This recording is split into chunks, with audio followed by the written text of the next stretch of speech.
Het heeft me veel gebracht. Ik moet er niet aan denken. Ja, het is raar, zo'n wedstrijd. Zou ik nooit doen. Ik zie hem nog zo staan in zijn jas.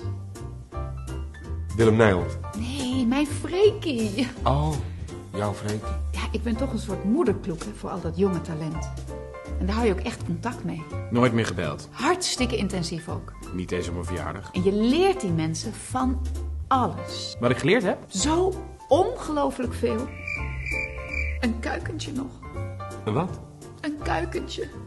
In een gekleurd jasje. En ik doe hem zo over de rand van het nest. Het belangrijkste wat ik geleerd heb... dat je moet zingen met pizzazz. Pizzazz. Bezas. Ja, je probeert het, hè. Je doet je best om alles mee te nemen. Wat is het eigenlijk, pizzazz?